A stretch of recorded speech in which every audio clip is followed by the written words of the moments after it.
आज खूप दिवसानंतर व्लॉग करते आहे. मागचाही दिवाळीचाच होता शॉर्ट व्हिडिओ, पण बरेच असे क्षण होते जे तुमच्यासोबत शेअर करायचे होते. सो हा एक शॉर्ट व्लॉग दिवाळीचा. मी माझ्या मेड करून ऑलमोस्ट सगळं फराळाचं करून ठेवलं होतं. बघा, करंजी थोडे थोडे व्हिडिओ घेतले होते ते, आणि करंजीचा हा डबा बघा. त्यानंतर रव्याचे लाडू, शंकरपाळे, बेसनाचे लाडू, चिवडा, ह्यात बरेच लोकांचे फेवरेट होते, ते मला करायचे होते. मम्मीनी मैसूर पाक आणला होता. सगळ्यांना देण्यासाठी मी छान असं ताट तयार केलेलं होतं. आणि घर सजावट तर तुम्ही ऑलरेडी व्हिडिओ बघितलेला आहे.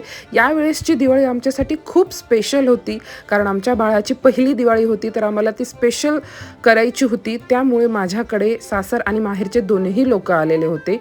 मी सकाळी त्याला उठणं लावण्यासाठी तयारी केलेली होती. उठणं कमी घेतलं, पण बेसन वगैरे जास्त घेतलं, कारण ते स्किनला जास्त हार्मफुल नसतं.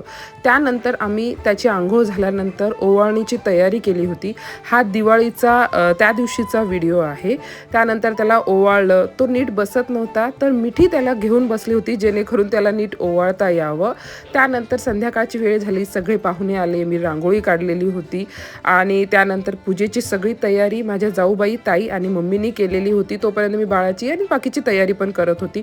सगळे बसलेले होते. पप्पा, बाळाचे पप्पा, माझे मोठे दीर, गौरव सगळे आले होते. त्यानंतर आम्ही सगळ्यांनी मिळून छान आरती केली. देवाजवळ बस अशी प्रार्थना केली की सगळ्यांना सुखात ठेव, बस सगळे आनंदी राहाव. आणि त्यानंतर छान पूजा केली.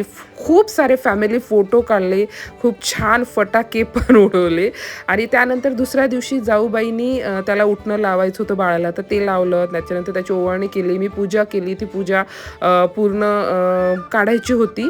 त्यानंतर तयारी केली. ओवाळणी त्या दिवशी पण असते. त्या दिवशी पतिदेवच्या क्लिनिकला जाऊन पण खूप सारे फटाके उडवले. दिवाळी खूप छान झाली. आय होप तुम्हाला व्हिडिओ आवडले असतील. यानंतर शॉर्ट व्हिडिओ येत राहील, सो बघा आणि आवडलं तर चॅनलला सबस्क्राईब